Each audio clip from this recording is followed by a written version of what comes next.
dont les populations souffrent un peu, quoi. Oui, beaucoup, beaucoup, mais pas un peu.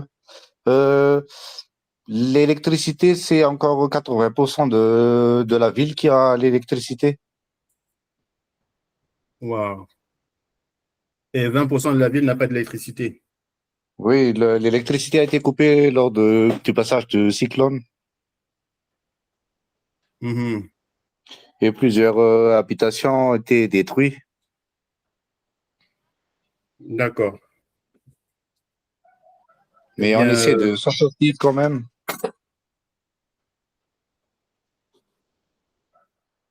d'accord, d'accord. C'est pour ça aussi que nous sommes là, hein, pour aider le peuple à se reconstruire. Oui, oui. Mhm. Alors, comment est-ce que vous êtes entré en contact avec la fondation? J'ai envoyé par LinkedIn un message à madame et elle m'a demandé de rejoindre la réunion d'aujourd'hui.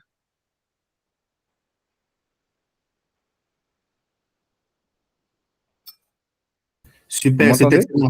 Oui, je vous entends. C'est excellent, c'est excellent. Parce que moi, je suis porteur de deux projets ici à Madagascar. Oui, Là, le premier projet, c'est une clinique mobile. une clinique mobile. Euh, oui, mais spécialisée dans l'ophtalmologie, ça veut dire les yeux. Oui. Et le second, c'est une solution de chaîne de froid 100% solaire, vu que ici on avait eu des problèmes d'électricité. Oui, Et je suis entré en contact avec madame et elle m'a dit d'en parler sur rendez-vous sur la réunion. c'est excellent, c'est excellent, c'est excellent. Alors, vous êtes dans l'espace volontaire de la Fondation Chantal Massembo. Donc, mon Oui, nom, c'est Kenneth Tala, je suis le coordonnateur général de la Fondation Chantal Massembo. oui, Donc, on s'est donné comme objectif de pouvoir propulser en avant toutes les initiatives qui ont un impact collectif afin de venir à bout de toutes les souffrances, de la misère, de la pauvreté en Afrique et partout dans le monde. Et nous nous sommes oui, donnés comme modèle de renforcer les capacités des individus et des collectivités. Ce qui fait que ah, notre modèle fait en sorte que chacun devienne un acteur dans son environnement. Il faut tout simplement d'accord, être porteur d'un projet qui a un impact collectif. Dans la première d'accord, partie de notre travail ici, nous avons plus parlé des organismes sans but lucratif. Comment est-ce que nous pouvons aider nos communautés à se structurer, à s'organiser, comment est-ce que nous pouvons financer leur travail. Et notre but, c'était d'avoir des partenariats avec des organismes ou bien avec des personnes qui ont un travail, qui a un impact collectif. Donc, le partenariat que nous avons avec les organisations sur sur le terrain, c'est que nous les accompagnons en donnant de la formation, en créant des espaces comme ça où les spécialistes et les experts vont apporter chacun sa contribution. Les porteurs de projets vont venir aussi échanger des idées et nous intervenons pour leur donner de financement afin que leurs initiatives aillent de l'avant. Dans la deuxième partie, nous avons commencé à parler du financement. Et le financement, c'est pour les entreprises à but lucratif. Donc, depuis 3 mois, on a juste parlé des organismes sans but lucratif. Comment est-ce qu'on peut faire pour favoriser l'éclosion des organismes sociaux dans nos communautés, mais les accompagner pour qu'ils puissent mener des actions durables. Et ça, vous le verrez dans les productions YouTube que nous avons mises en ligne. La plupart de nos réunions que nous faisons aussi, lorsqu'elles sont faites sur Google Meet, comme ici, nous les mettons en ligne pour qu'elles servent de formation pour ceux qui viendront par après. Et donc, depuis quelques jours, nous avons entamé la deuxième partie qui est de pouvoir accompagner les investisseurs, de pouvoir financer les investisseurs. Et je pense que vous êtes bien tombé pour cela. merci, merci beaucoup à vous.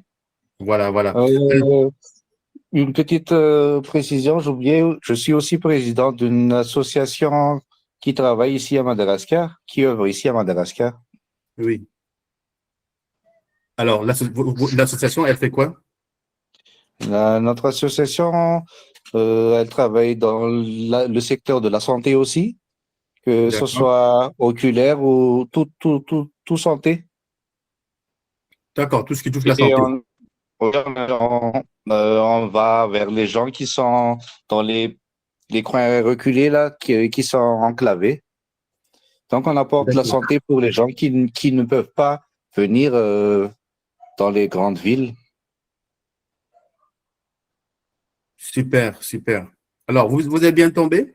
Nous sommes ici pour vous accompagner, pour supporter votre initiative, qu'elle soit en tant qu'entreprise, c'est-à-dire une entreprise qui cherche du profit, ou bien en tant qu'organisation communautaire qui veut faire évoluer la communauté. Dans les deux cas, nous sommes là pour vous aider. Merci à vous. Et nous allons travailler ensemble pour voir dans quel sens est-ce on peut porter votre projet, est-ce qu'on peut vous accompagner, est-ce que ça sera du côté sans but lucratif ou bien du côté entreprise. Donc, on va travailler ensemble pour faire ressortir cela. D'accord, d'accord. Mhm. Alors, aujourd'hui, nous allons parler de l'écriture de la mémoire. Vous voyez, toutes les initiatives que nous portons ont un but principal. Nous ne sommes pas ici. Alors, maintenant, je m'adresse plus seulement à vous, M. Randrenera. Hein? Donc, je suis en train de faire l'introduction de notre rencontre d'aujourd'hui. Oui, d'accord. Oui. Donc, bienvenue à tous ceux qui viennent se joindre à nous. Ceux qui sont sur WhatsApp, veuillez cliquer sur le lien pour venir sur Google Meet. Sur Google Meet, les discussions peuvent être enregistrées. Vous pouvez poser des questions. Sur WhatsApp, vous ne pouvez pas poser des questions parce que ce sera un peu difficile à gérer. Veuillez cliquer sur le lien pour venir sur Google Meet. Donc, la Fondation Chantal Massembo est un organisme sans but lucratif qui s'est donné comme mission de renforcer les capacités des peuples africains, de redorer leur capacité à reprendre en main leur destin. Pendant longtemps, nous avons vu des projets être faits à notre nom, pour nous. Cependant, certains de ces projets ont drainé beaucoup de milliards, beaucoup d'argent qui est passé, beaucoup d'infrastructures qui ont été créées. Des institutions ont donné de l'argent, on a acheté des maisons, on a créé des maisons, des bureaux, des voitures, on a payé des centaines et des milliers de personnes qui sont venus travailler dans nos communautés. La plupart du temps, nous n'étions même pas impliqués, c'est-à-dire que l'argent est venu, il est reparti. On a eu de temps en temps des solutions ponctuelles à nos problèmes, mais ces solutions-là n'ont pas duré. L'argent est venu, il est reparti et nos problèmes sont sortis. Aujourd'hui, nous pensons avoir acquis suffisamment d'expertise, d'expérience pour devenir des porteurs de projets qui vont transformer nos communautés. Nous pensons qu'en vivant dans une communauté, nous sommes les maîtres nous pouvons vraiment devenir les maîtres de nos destins parce que nous maîtrisons les problématiques. Et le but dans la Fondation Chantal Massembo, ce n'est pas de donner de l'argent, mais c'est d'éveiller le niveau conscience de nos communautés. Et nous sommes ici pour donner de la fierté à chacun. Et la fierté, on ne peut pas l'obtenir on ne peut pas être un peuple fier, on ne peut pas développer une communauté par la charité. Et c'est pour cela que nous avons entamé la deuxième partie qui est les entreprises, parce que notre destin peut changer rapidement si nous arrivons à aller trouver les financements pour pouvoir supporter chacun là où il est. Mais on ne peut pas le faire seulement sous l'angle de la charité. Élever le niveau de conscience de notre communauté aussi, c'est de changer ce qui a souvent été dit sur nous. C'est de réécrire notre mémoire. Vous voyez, la réécriture de la mémoire, c'est aussi la redéfinition de notre identité. Qui est-ce que nous sommes? Nous devons construire un imaginaire qui nous met au milieu. Parce que dans la connaissance que nous avons de nous, il y a ce que nous sommes, il y a ce que les autres pensent de nous. Mais il faut nous créons un espace de rencontre de ce qu'on pense de nous et de ce que nous sommes. Et ça ne peut se faire qu'à travers la réécriture de notre mémoire. La réinvention de nos mythes, en sorte qu'ils parlent pour nous. On a entendu parler du mythe du Capitaine Américain, on a entendu parler du mythe d'Astérix Obélix, du mythe de Cléopâtre et autres. Mais lorsqu'on arrive en Afrique, il y a quel mythe? Il y a quel mythe qui fait en sorte qu'un enfant se lève et dit « Ouais, je suis… » Non. Les enfants vont dire « Je suis Astérix Obélix, je suis Capitaine Américain », mais ils vont rarement dire « Je suis Pharaon ». Vous voyez, parce que nous n'avons pas réussi à créer une identité forte à travers ce que nous faisons. Aujourd'hui, donc, nous parlons du renforcement de notre identité à travers l'écriture de la mémoire. Nous avons aujourd'hui, la conversation que nous avons aujourd'hui est supportée par une de nos structures secondaires qui s'appelle les éditions Global Trusters, qui donne la possibilité à chacun d'entre nous d'écrire son histoire, de laisser un héritage pour les générations futures. Voilà. Parce que l'identité, c'est comme la liberté.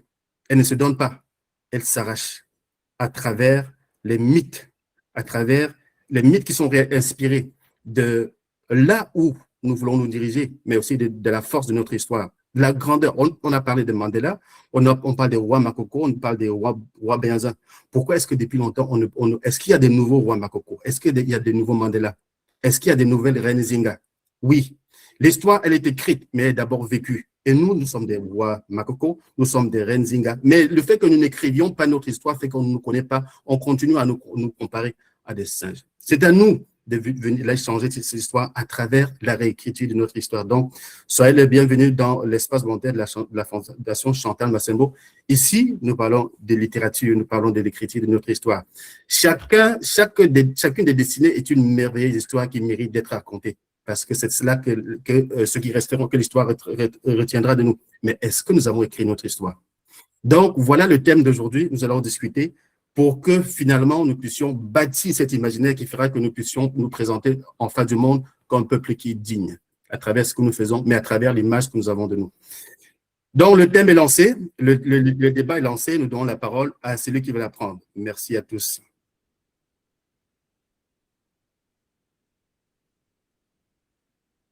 Monsieur Bouta Chibera, vous voulez prendre la parole. Quand vous prenez la parole, vous pouvez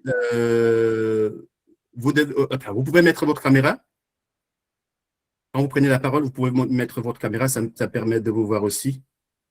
Et puis, nous disons bonjour à notre ami, monsieur Randria Nira de Madagascar qui est avec nous aujourd'hui. Alors, monsieur Bouta Chibera, vous avez la parole. Merci beaucoup. Je dis encore bonsoir, comme ici chez nous, il fait 19h34. Nous disons encore merci et bonsoir à tout le monde qui nous écoute là. Je suis Didier Boutachibea, je suis coordonnateur national de l'organisation ADMA en RDC, au Nord Kivu à Goma.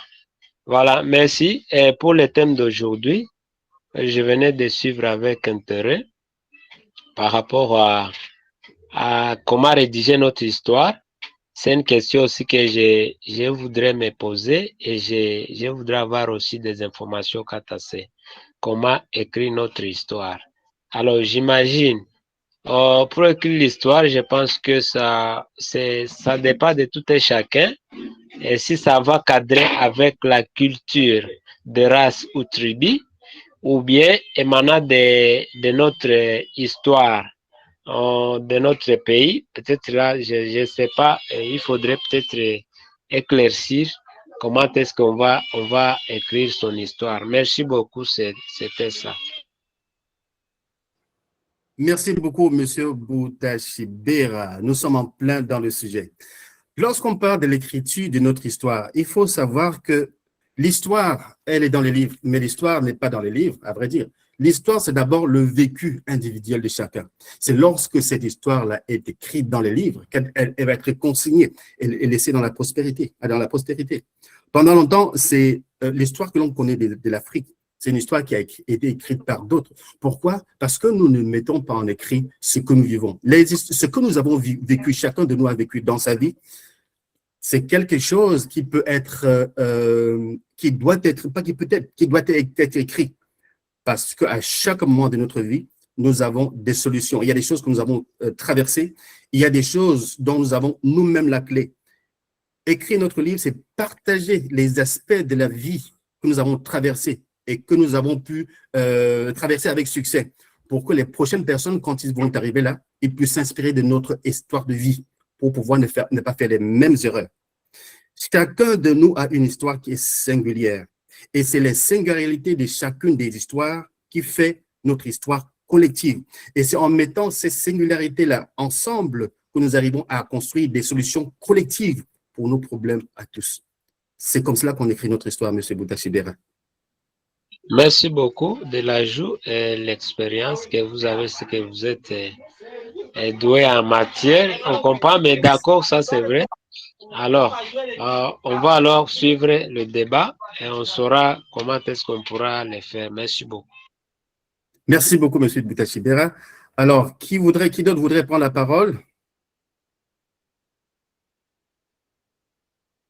C'est ouvert. L'écriture de la mémoire. L'écriture de la mémoire. Il y a des vieux dans nos campagnes qui disparaissent, mais qui connaissent, qui ont des merveilles. Pourquoi est-ce que nous les laissons mourir? Pourquoi est-ce qu'on ne les approche pas? Juste pour écouter ce qu'ils ont à dire et le rédiger. Parce que quand ils vont partir, ils ne reviendront plus. Hein? Voilà. Madame Noëlla Rose Kankou, vous avez la parole. Oui, merci beaucoup, monsieur le coordonnateur général, pour la parole.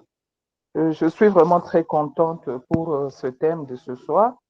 Moi, c'est Rose. Je ne sais pas mettre la caméra parce qu'il n'y a pas d'électricité.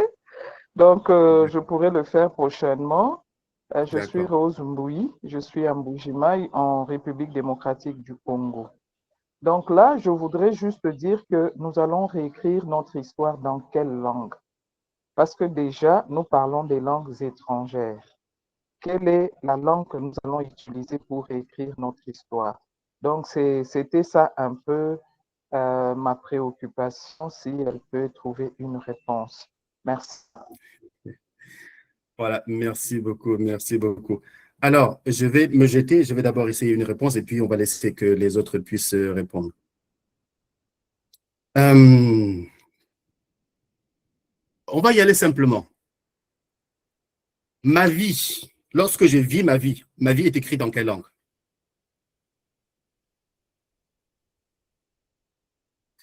Peu importe la langue dans laquelle on va écrire, c'est l'expérience vécue qui va être importante. C'est l'enrichissement que nous apportons comme contribution à la vie des autres qui va être important. Il y a des gens qui n'ont jamais été à l'école, mais qui ont des histoires merveilleuses à raconter. Elles peuvent la raconter en lingala, et puis vous la traduisez en français, en anglais. On va pouvoir comprendre ce qui a été dit. Vous voyez? Nous on vit dans des contextes où on n'a pas une langue globale pour nous tous. Cependant, on a la chance que la plupart des langues que nous parlons, qu'elles peuvent être traduites.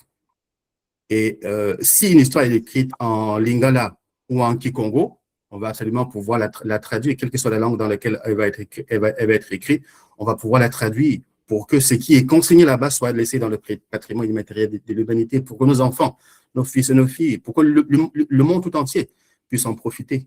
Voilà, parce que ce que nous traversons comme situation, la solution que nous avons trouvée, à vrai dire, n'est pas seulement pour nous. Il y a de fortes chances que une situation que quelqu'un a traversée en Mbujimaï, que ce soit la même chose que quelqu'un en train de traverser à, je ne sais pas, au Burundi. Pourtant, les deux personnes ne parlent pas les mêmes langues. Si on arrive à transporter cette expérience-là, à la mettre numériquement ou bien à la mettre en audio dans une langue, dans une langue qui sera compréhensible, eh bien, c'est tout le monde qui va en bénéficier. Alors, ça, c'est ma tentative de réponse, mais je ne monopolise pas la parole, je n'ai pas le monopole du savoir, donc nous attendons les interventions des uns et des autres. Dans quelle langue est-ce que notre histoire doit être écrite? Comme nous avons tellement envie d'écrire notre histoire pour pouvoir laisser un patrimoine aux générations futures. Vous avez la parole. Tous ceux qui sont sur WhatsApp, veuillez cliquer sur le lien Google Meet pour venir sur Google Meet. C'est beaucoup plus facile à gérer sur Google Meet, s'il vous plaît. Veuillez cliquer sur le lien, venez nous rejoindre sur Google Meet. L'écriture de notre histoire, de notre mémoire, le renforcement de notre identité. Parce qu'on peut faire tout ce qu'on fait, mais si on n'a pas une identité forte qui s'impose au monde, ça ne sert à rien. On va continuer à nous mépriser. Le monde va continuer à nous mépriser. C'est à nous de constituer une identité forte à travers l'écriture de notre histoire pour pouvoir nous imposer au monde. Donc, Madame Kankou vient de demander dans quelle langue nous écrivons notre histoire. Nous vous écoutons.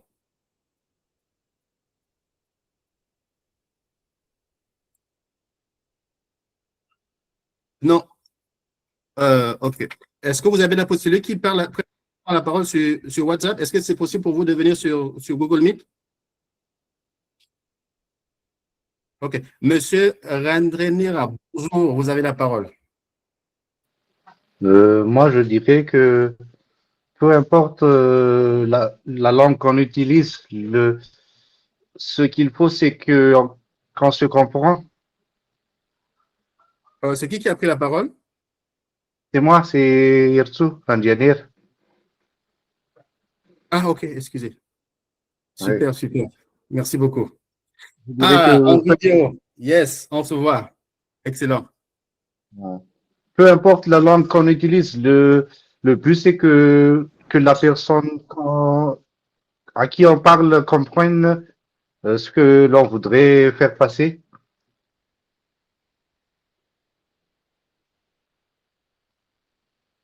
Excellent, excellent, excellent.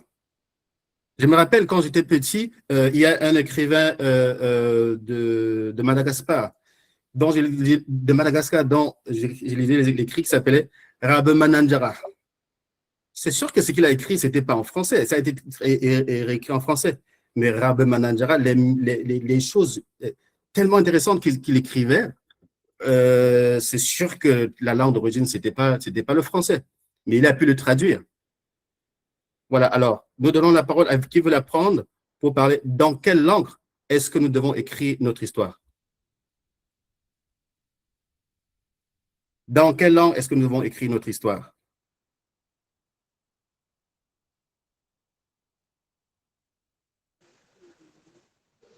Bonsoir à tous, je suis Augustin Ngeleza, coordonnateur d'une organisation dénommée ASCOP, Académie des sages contre la pauvreté, dans la ville de Goma, Bonjour à vous, bienvenue parmi nous. en RDC. Merci beaucoup. Concernant la question que vous venez de poser, dans quelle langue nous devons écrire notre propre histoire, moi je dirais que nous devons écrire notre histoire dans notre propre langue. Si ça peut être la langue maternelle, ça peut être intéressant. Moi, je me suis toujours étonné comment se fait-il que les gens qui viennent, par exemple, des pays anglophones, quand ils arrivent chez nous, ils parlent anglais, nous sommes obligés de chercher un traducteur. Donc, nous devons aussi faire tout le moyen d'écrire notre propre histoire dans notre propre langue, qui est quelqu'un d'autre aussi qui peut traduire ce que nous avions écrit. À part cela, nous devons aussi chercher à valoriser ce que nous faisons, à connaître ce que nous avons. Le plus souvent, nous les Noirs, nous avons tendance à négliger ce que nous avons vécu, ce que nous avons déjà eu.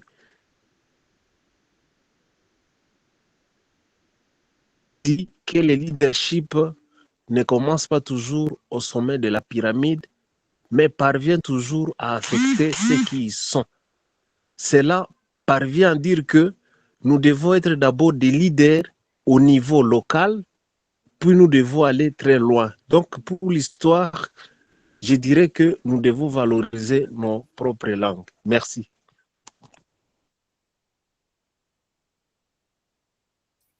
Merci beaucoup, merci beaucoup. Donc, vous pensez que nous devrions écrire d'abord dans notre langue. Excellent, excellent, excellent. Alors, je suis d'une certaine manière d'accord avec vous parce qu'il y a des réalités qui ne peuvent pas être traduites. Donc, les écrits, essayer de les écrire directement en français ou en anglais, ça trahit. On dit que toute traduction n'est qu'une trahison parce que vous ne pouvez pas traduire une chose et garder son sens premier. Et donc, je suis pas mal d'accord avec vous que la première langue dans laquelle on devrait d'abord écrire une histoire, c'est dans nos langues locales. Alors, Monsieur Tupac Cameroun, vous avez la parole.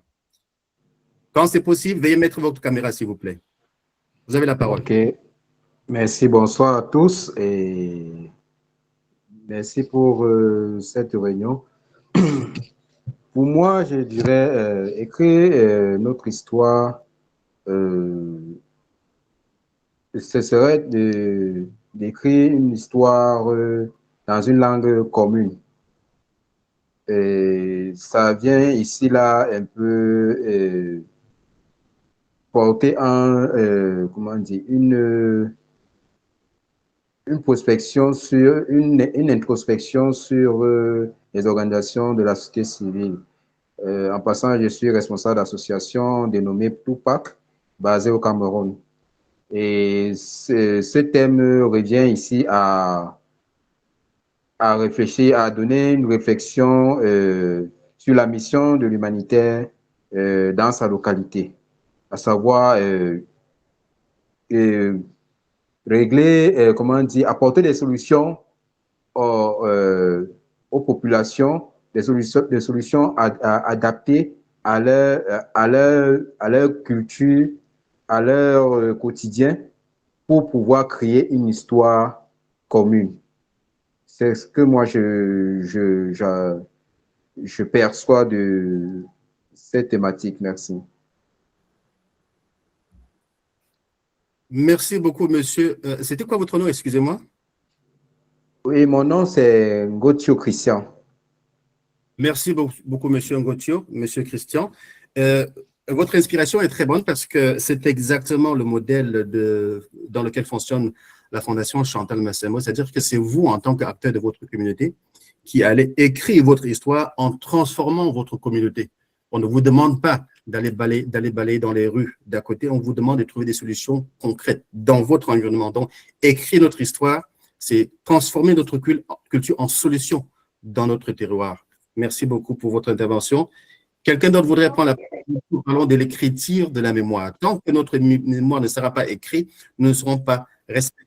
Parce que la connaissance, c'est-à-dire notre identité, se bâtit à travers ce que l'on pense de nous, mais elle se bâtit aussi de ce que nous pensons de nous. Mais si nos mythes fondateurs, nous n'avons pas des mythes fondateurs qui vont être suffisamment puissants pour que chacun soit fier de s'identifier, eh bien, nous ne pourrons pas écrire notre mémoire. Notre histoire va continuer à être ce qu'on a dit de nous.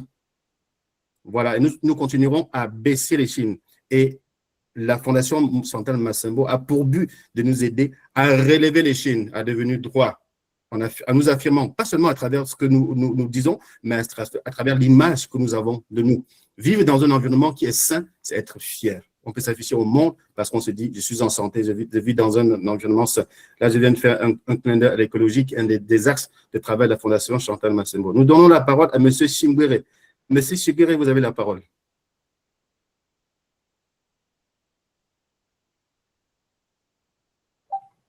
Monsieur Pascal Chiguere, vous avez la parole. L'écriture de la mémoire. Aujourd'hui, nous parlons de l'écriture de la mémoire et de l'affirmation de notre identité, la création de notre identité. Parce qu'avant de l'affirmer, il faut la créer. Aujourd'hui, nous avons des identités vraiment plurielles, très divisées. Comment avoir une identité fixe qui va pouvoir s'afficher aux yeux de monde? C'est quoi les éléments d'identité qu'on va mettre à travers l'écriture de la mémoire pour pouvoir nous afficher au monde? OK. Alors, peut-être M. Chiguere a un problème de connexion. Vous pouvez prendre la parole si vous voulez. Qui veut prendre la parole? Vous avez la parole.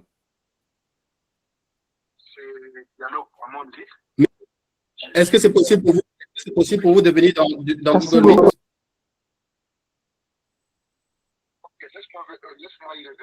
Oui, je vous ai envoyé le lien. Oui, M. Chiguere, allez-y. Je vous envoie le lien pour venir sur Google Meet. Voilà, oui, allez-y. Monsieur le coordonnateur, je prends la parole. Ah, Madame Kankou. Oui, je prends la parole pour dire que je suis d'accord aussi avec les autres conférenciers qui sont avec nous ici. Mais moi, je pense que nous pouvons écrire notre histoire parce que nous avons autant de choses à dire au monde entier, dans le sens que en Afrique, je prends l'exemple de chez nous, ont des valeurs. Donc, ce sont ces valeurs qui peuvent confirmer notre identité. Prenons par exemple la solidarité. Nous pouvons écrire sur la solidarité africaine, nous pouvons écrire sur la solidarité congolaise, nous pouvons écrire sur la solidarité camerounaise. Donc, c'est-à-dire, nous avons autant de valeurs à faire promouvoir, à donner également aux autres ce que nous pouvons faire ou ce que nous pouvons transmettre également comme valeur dans le monde ou dans notre environnement. Et généralement, en Afrique, nous prenons nos valeurs, nous les mettons dans les tiroirs. Donc, ce sont ces valeurs que nous pouvons promouvoir pour réécrire notre identité dans la communauté. Nous pouvons dire que voilà nos valeurs et nous commençons à les promouvoir parce que les gens ont oublié nos valeurs et ils ont opté pour d'autres valeurs. Vous comprenez? Donc, c'est-à-dire, je suis d'accord avec vous, avec le thème, parce que c'est un thème qui est très important. Nous pouvons réécrire dans nos langues et traduire également. Donc, je pense que c'est ce que je voulais dire. Merci beaucoup.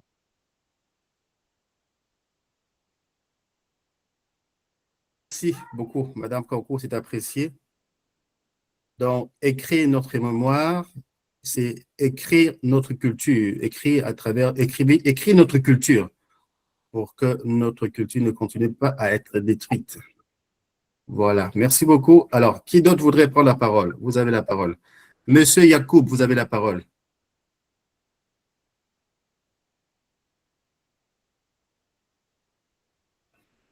Monsieur Yacoub, vous avez la parole.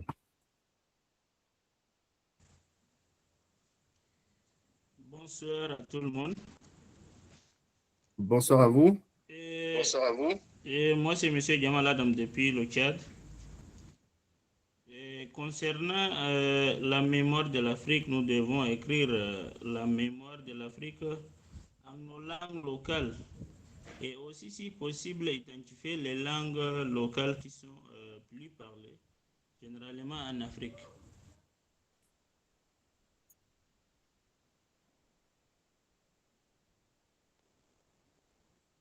D'accord, merci beaucoup, merci beaucoup. D'accord, merci beaucoup, merci beaucoup. Monsieur Yacoub, c'est pas votre langue locale. C'est pas votre langue locale. Et alors, nous, on a beaucoup de langues ici. Hein. On a plus de 200 langues locales ici. D'accord. Et ces langues locales-là, est-ce que vous pouvez écrire dans ces 200 langues locales? Est-ce que vous pouvez écrire dans ces 200 langues locales? Bon, si possible, écrire en ceux qui sont plus communément parlés, au fait. Super.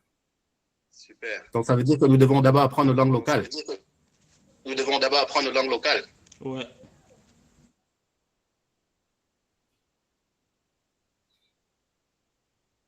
Donc, quelque part, nous ne pouvons pas faire une écriture des mémoires de quelque chose que nous ne connaissons pas. Oui, effectivement, il faut d'abord qu'on apprenne nos langues maternelles avant de pouvoir écrire notre propre histoire. Parce qu'à travers la connaissance de notre langue maternelle, nous connaissons nos us et coutumes, notre histoire.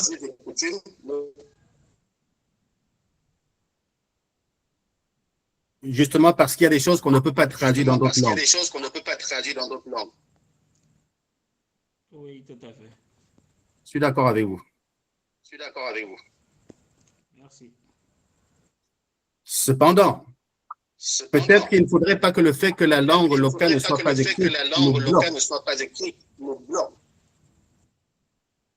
Peut-être qu'il faudrait aussi intégrer le fait que si la langue locale n'est pas encore écrite, mais que nous sommes capables de traduire ce que nous allons prendre de nos vieux, ou bien des personnes qui veulent écrire l'histoire. Si ce que nous allons apprendre, nous connaissons seulement le français ou l'anglais, nous pouvons l'écrire en français et en anglais.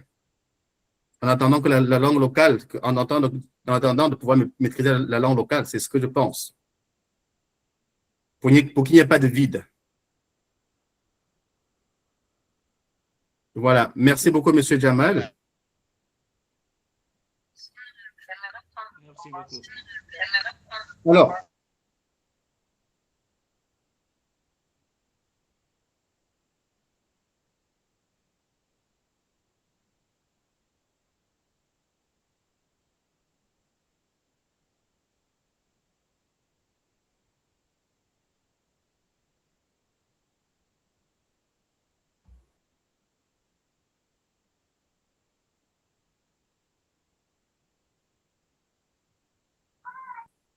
Monsieur Boutoki, vous voudrez prendre la parole? Vous avez la parole. Merci beaucoup, monsieur V. Si vous voulez prendre la parole, il faut venir sur Google Meet. Oui, vous me suivez?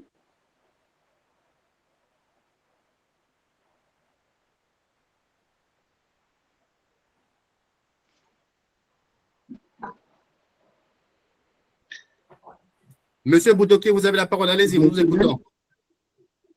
Ah, d'accord, merci beaucoup, merci beaucoup. En fait, j'ai juste un problème de connexion, un problème de réseau qui me dérange un tout petit peu. Je vais placer juste un petit mot à partant d'un des livres, disons, que nous sommes tous, que nous connaissons nous tous. J'ai toujours pris le modèle de la Bible. La Bible est l'un des documents de la terre qui a été traduite dans presque toutes les langues du monde, s'il faut le dire ainsi.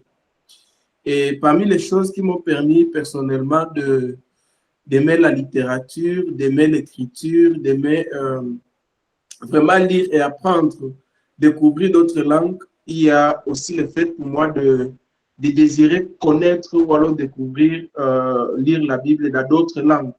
Et d'ailleurs, pour connaître vraiment le vrai sens de mon nom personnellement, il a fallu que je lise la Bible dans ma langue maternelle.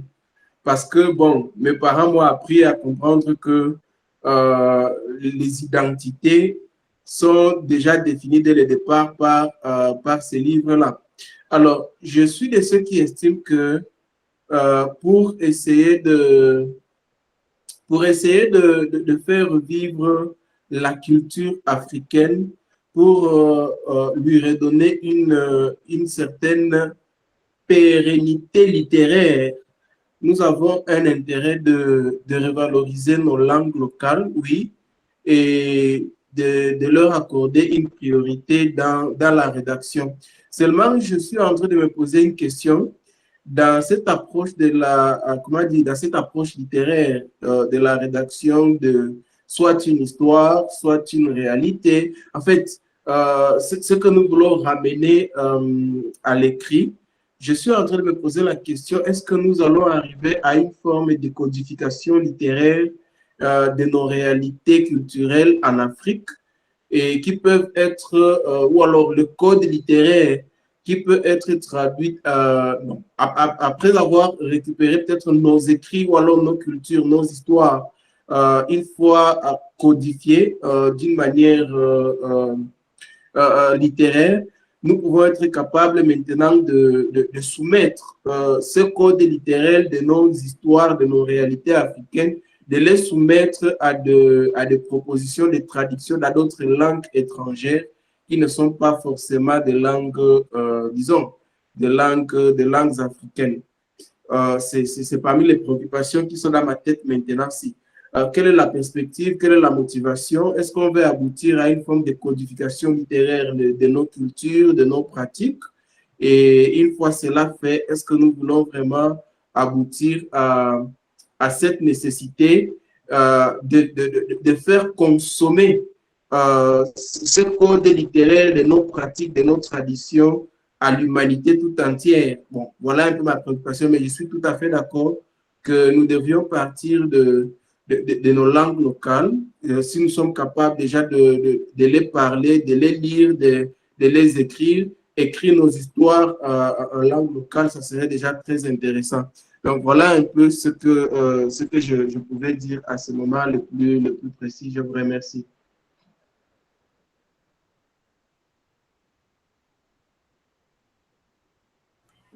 Alors, merci beaucoup, Monsieur Butoki. Donc, vous êtes en train de parler d'une peut-être éventuelle harmonisation qui pourrait faire en sorte qu'on puisse avoir un corpus unique à présenter aux yeux du monde. En fait, c'est un thème de préoccupation. J'essaie de réfléchir et de me restituer dans ce sens-là. D'accord. Alors, on va réfléchir tous ensemble par rapport à cela. Merci beaucoup pour votre intervention. Ce que nous pouvons retenir, c'est que tout ce qui s'arrive à imposer au monde s'impose parce qu'on l'apporte comme une culture conquérante. Si nous écrivons notre histoire dans nos langues locales, est-ce que nous pouvons, par exemple, aller aux Nations Unies, défendre ce que nous avons écrit dans nos langues locales? La force de l'Occident provient du fait que, par exemple, en France, il y avait l'occitan, il y avait beaucoup d'autres langues, mais ils ont été obligés de s'harmoniser, trouver une même langue qui va pouvoir les unir. Nous pouvons rester sur nos identités locale, oui, ça apporte des choses très importantes. Mais à un certain moment, nous sommes obligés d'harmoniser nos façons de faire, d'aller dans nos cultures, trouver les choses qui transformer nos cultures en solutions concrètes qui peuvent. La culture n'est importante. La culture n'est vraiment culture que si elle peut transformer notre environnement. Vous voyez? Chez nous, lorsqu'on parle de culture et de tradition, on va voir quelqu'un qui vole sur le balai, quelqu'un qui peut manger le feu, mais il y a des gens qui meurent autour de lui, qui meurent à côté de lui. C'est quoi les éléments de notre culture qu'on va transformer en solution à nos problèmes? Et lorsqu'on parle de la culture, ça va jusque-là. Écrire notre histoire, c'est de faire en sorte que tous les éléments de notre société, de nos us et coutumes, puissent être écrits, c'est-à-dire transmis à l'humanité. Donc, nous devons trouver un moyen de l'harmoniser pour que ça puisse être imposé. Quand c'est imposé aux gens, c'est parce qu'ils trouvent en cela des solutions, n'est-ce pas? Donc, écrire notre histoire, c'est aussi de la nettoyer de ce qu'elle a de superflu. Comment est-ce que nous pouvons nous présenter au monde avec une histoire qui va faire notre fierté? Voilà. C'est un commentaire général que je donne, hein, et puis la discussion est ouverte. Merci beaucoup pour votre intervention. Alors, Monsieur Jonas Namekon. Merci beaucoup, Monsieur Boutoké. Monsieur Namekon, vous avez la parole. Merci.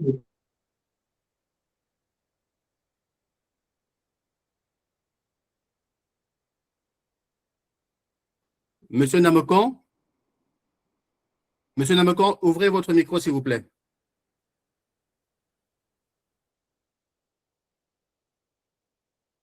Monsieur Namekon? OK, bon, on n'entend pas Monsieur Namekon. Si quelqu'un d'autre voudrait prendre la parole, vous avez la parole. Moi, je voudrais prendre la parole pour dire que vraiment, c'est le débat que vous avez lancé, c'est un débat très intéressant qui nous permet de réfléchir par rapport à l'Afrique. Est-ce qu'aujourd'hui, l'Afrique peut avoir une seule langue pour s'imposer au monde? Donc, à part nos langues locales, pourrions-nous mettre toutes nos langues ensemble? Est-ce que c'est possible pour avoir une seule langue que nous pouvons parler dans le monde aujourd'hui? Donc, tout ça, ce sont des questionnements que nous sommes en train de nous poser pour savoir qu'est-ce que nous pouvons faire en tant qu'Africains. Est-ce que nous pouvons aujourd'hui réfléchir sur la question de la langue que nous pouvons avoir? Parce que là, nous sommes ici beaucoup de pays. Chaque pays a sa langue, chaque pays a ses dialectes. Donc, chez nous, par exemple, en République démocratique du Congo, nous avons plus de 234 langues. Bon, si nous prenons le Cameroun, il y a quelqu'un qui a dit qu'ils avaient 200 langues. Dans quelle langue allons-nous nous exprimer, nous, en tant qu'Africains? Donc, vraiment, ce sont des débats, c'est un débat très intéressant pour écrire notre identité. Je pense que l'Afrique doit également réfléchir comment avoir une seule langue pour toute l'Afrique. Je sais que ce n'est pas vraiment faisable aujourd'hui, mais c'est un débat qu'on peut lancer à tous les Africains et nous pouvons réfléchir ensemble qu'est-ce que nous pouvons faire aujourd'hui pour pouvoir avoir une seule langue et aussi parler de notre identité dans cette langue et partager nos cultures dans cette langue. Je pense que ça sera vraiment bénéfique pour nous, bien sûr, tout en ne rejetant pas les autres langues qui ont permis de nous coloniser, parce que ce sont ces langues-là qui s'imposent aujourd'hui, comme a dit le coordonnateur. Mais est-ce que nous, en Afrique, nous pouvons avoir une seule langue? Donc, nous pouvons réfléchir, parce qu'aujourd'hui, notre langue maternelle, c'est devenu le français. Nos langues locales, nous les parlons à la maison avec nos enfants, mais nous naissons avec le français. La maman, quand elle a une grossesse, l'enfant qui est dans le ventre réfléchit en français. Donc, vous comprenez que c'est vraiment très capital de pouvoir réécrire notre identité, mais en attendant, nous pouvons toutefois écrire nos histoires qui seront interprétées ou traduites par des traducteurs, parce que nous voyons ceux qui parlent anglais, ils parlent anglais et nous faisons un effort pour écouter ce qu'ils disent, soit nous cherchons un interprète. Quand est-ce que nous parlerons nos langues ou une langue africaine. Parce qu'aujourd'hui, si les Africains se mettent ensemble, ils disent que nous allons parler une seule langue, ça sera donc une avancée très, très significative. Donc, voilà comment j'ai également réfléchi par rapport à ce débat qui est vraiment très, très intéressant. Merci beaucoup. Merci beaucoup pour votre intervention, Madame Kankou.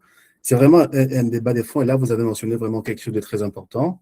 Le fait que nous ne sommes pas fiers de parler nos langues maternelles. La raison pour laquelle nous ne parlons pas nos langues maternelles, c'est parce que ce que nous connaissons, l'image que l'on nous a affichée sur nos langues maternelles, c'est une image à laquelle personne ne veut s'associer. L'histoire de l'Afrique en général, c'est une histoire faite de souffrances, de maladies, de guerres. Mais est-ce qu'il n'y a que des guerres en Afrique? Les guerres, ce n'est même pas sur 5% du territoire de l'Afrique, mais tout ce qu'on va dire dans les journaux, à la radio, à la télé, c'est les guerres, c'est les souffrances. Est-ce que nos peuples vivent seulement de souffrances? Non. Mais qu'est-ce que nous attendons pour le dire au monde? Les éditions Global Trotter sont justement là pour nous amener à sortir de nos ornières, pour écrire une autre histoire. Ne pas laisser que le monde écrive à notre place ce que nous sommes. Ne pas laisser que le monde dise ce qu'il pense de nous, ce que nous sommes. Écrire au monde ce que nous sommes, qui nous sommes, c'est quoi notre véritable histoire. Merci beaucoup, Madame Kankou. La parole à Monsieur Chiguere. Monsieur Chiguere, vous avez la parole.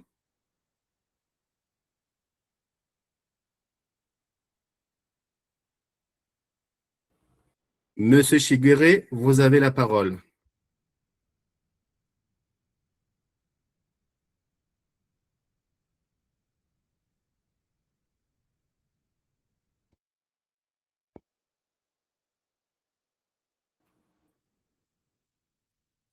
Monsieur Chiguere a probablement un problème avec son micro. En attendant qu'il puisse réparer le problème, vos interventions sont les bienvenues. Désormais, vous pouvez écrire votre histoire. On peut vous accompagner pour écrire votre histoire. Alors, on va accepter Monsieur Choukour. On peut transformer votre histoire en un best-seller parce que je pense que chaque destin est une merveilleuse histoire qui mérite d'être racontée. Pourquoi vous n'écrivez pas votre histoire? Pourquoi vous voulez quitter ce monde en repartant avec le don que Dieu vous a donné? Parce que c'est les dons de chaque individu dans la famille qui viennent constituer le paquet particulier que la nature que Dieu vous a donné pour que notre vie soit meilleure, pour que l'humanité soit meilleure. Ne pas écrire votre histoire, c'est renoncer à partager votre don avec l'humanité.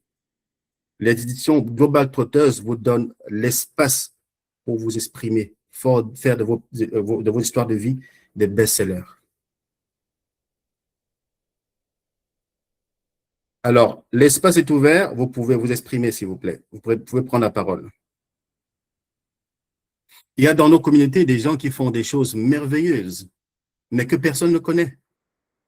Qu'est-ce que vous attendez pour aller voir ces gens-là, écouter ce qu'ils ont dit, ce qu'ils ont à dire, les histoires de vie qu'ils ont à raconter? Qu'est-ce que vous attendez pour aller les écouter et écrire? Voilà, c'est de ça qu'il est question. Monsieur Inni, bonjour. Oui, bonjour, monsieur le Cordo Global.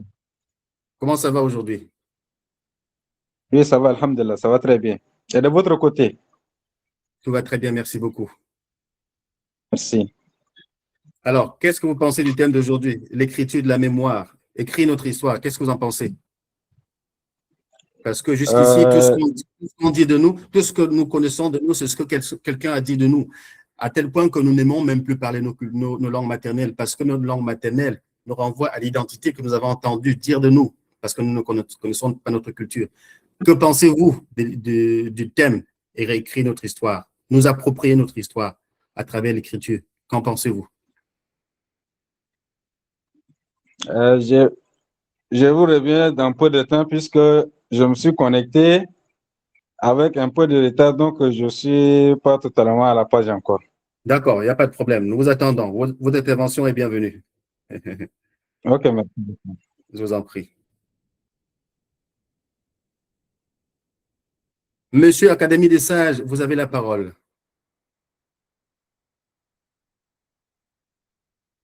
Monsieur Académie des Sages?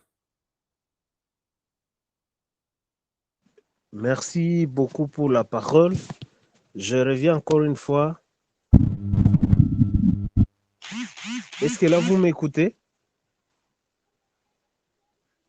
Là, vous m'entendez? Oui, on vous entend. Allez-y. Ok. Personnellement, je suis très ravi de la réaction de Madame Noëlla.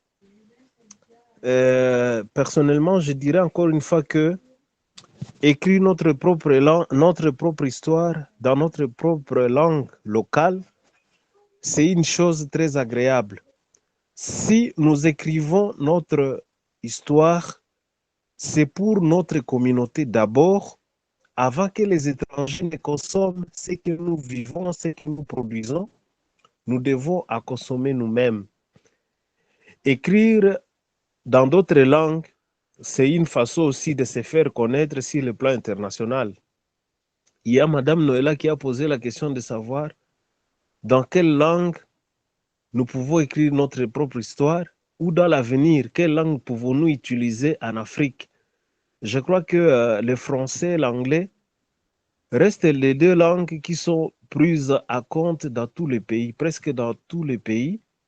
Si nous pouvons écrire notre propre histoire dans nos langues maternelles, mais tâchons toujours de pouvoir les traduire pour qu'elles soient écoutées en français ou en anglais dans d'autres pays. Et cela nous permettra de laisser un héritage pour nos pays, pour notre contrée, pour notre communauté. Et cela témoignera aussi de notre passage sur cette terre. Heureusement que la Fondation Chantal Massembo, je crois que c'est devenu une école pour celui qui voudrait apprendre. Et ici, ce que nous sommes en train de dire, nous devons les écrire. Toutes les réunions qui se passent ici. C'est une histoire aussi qui doit être écrite, même si ça ne doit pas être écrite dans nos langues parce que nous avons différentes langues, mais que les organisateurs puissent écrire aussi cette histoire pour qu'elle soit dite un jour. Cela pourra nous aider à pouvoir témoigner de notre passage sur cette terre. J'aime beaucoup la Bible. Jésus est passé il y a plus de 2000 ans, mais on continue à parler toujours de lui. Quant à nous aussi, dans nos communautés, on doit continuer toujours à parler de nous, de ce que nous avions fait. Donc, je continuerai toujours à affirmer que nos langues locales puissent occuper la première place et que nous puissions aussi chercher à traduire ce que nous faisons en français ou en anglais qui sont des langues internationales.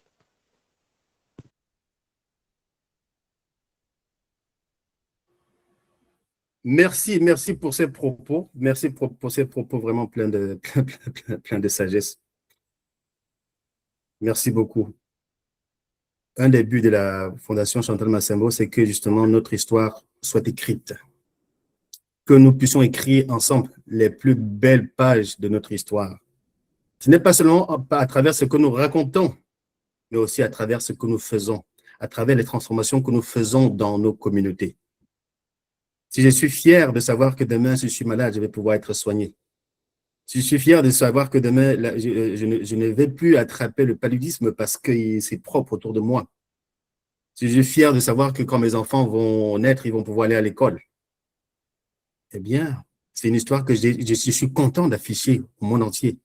Et c'est cette page de l'histoire-là que nous sommes en train d'écrire ensemble. Voilà. Merci beaucoup, c'est très apprécié. Ces propos étaient vraiment très beaux. Merci beaucoup. Monsieur Kamondi, vous prenez la parole, vous avez la parole. Oui, merci pour la parole accordée. Je suis Dialogue Kamondi à partir de Goma, en République démocratique du Congo. Oui, certainement, la langue, c'est un véhicule de la culture et aussi c'est la mémoire des peuples.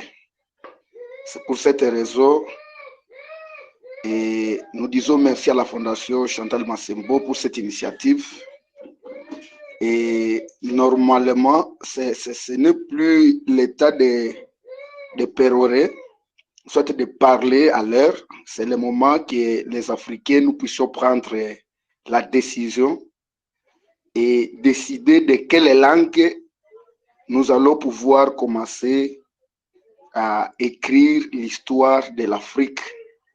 C'est le moment de prendre la décision, d'aller vers les dirigeants de nos pays, de plaider pour que nous puissions devenir des ambassadeurs, afin que nous puissions prendre, soit décider d'une seule langue qui va porter l'Afrique. Et même, je suis en train de penser que cette initiative avait déjà commencé il y a longtemps, parce que dans certains pays, par exemple, leur langue maternelle, comme par exemple le Swahili au niveau de la Tanzanie, est tellement largement utilisée, même dans les enseignements. Et il y a aussi des gens qui écrivent en Swahili, comme au Tanzanie, comme en RDC et ailleurs. Et en Éthiopie, comme au Nigeria aussi, il y a des gens, même en RDC, il y a, même si nous avons plusieurs langues, mais chaque communauté a sa langue. Et il y a des livres qui sont écrits dans des langues maternelles. C'est question maintenant que nous puissions devenir des ambassadeurs dans nos pays, amener nos dirigeants, nos leaders à prendre la décision d'utiliser une seule langue pour que cette langue-là, nous puissions l'amener au niveau international. Mais aussi, je suis en train de penser que nous, les Africains, c'est important, et même écrire notre histoire dans nos langues maternelles, soit dans une langue que nous allons décider, c'est important aussi que nous puissions certainement traduire cela dans d'autres langues internationales, afin que nous ne puissions pas écrire des choses qui ne seront pas lises par d'autres personnes. Merci beaucoup, c'est ça mon apport.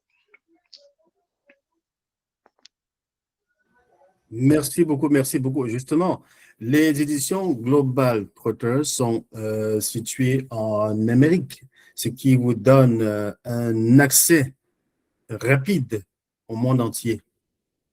Voilà, nous avons choisi d'ouvrir cette maison d'édition pour pouvoir rendre public nos belles histoires, pour pouvoir écrire ensemble notre histoire, mais une histoire qui va être écoutée, une histoire qui va faire des best-sellers, une histoire qui va pouvoir inspirer le monde entier. Donc, n'attendez plus, envoyez vos manuscrits. Si c'est des audios que vous allez enregistrer et envoyer pour qu'on puisse faire votre livre, vous n'avez plus aucune raison d'hésiter. Vous n'avez plus aucune raison d'hésiter. C'est une maison d'édition qui est pour vous. Quand vous envoyez un livre à Harmattan, c'est eux qui vont décider de la ligne éditoriale, qui vont vous imposer comment écrire. Mais la maison d'édition dont nous parlons, c'est votre maison d'édition, où vous avez le droit d'exprimer votre génie de la meilleure manière que vous voulez. Aucun manuscrit ne sera rejeté. Et on ne vous fera pas attendre 1 an ou 2 ans, ou bien on ne rejettera pas votre manuscrit. Au contraire, on va vous aider à faire en sorte que ça devienne un best-seller. Donc, vous pouvez nous faire confiance pour cela. Monsieur Chiguré, j'espère que vous allez pouvoir vous connecter cette fois-ci. Monsieur Chiguré.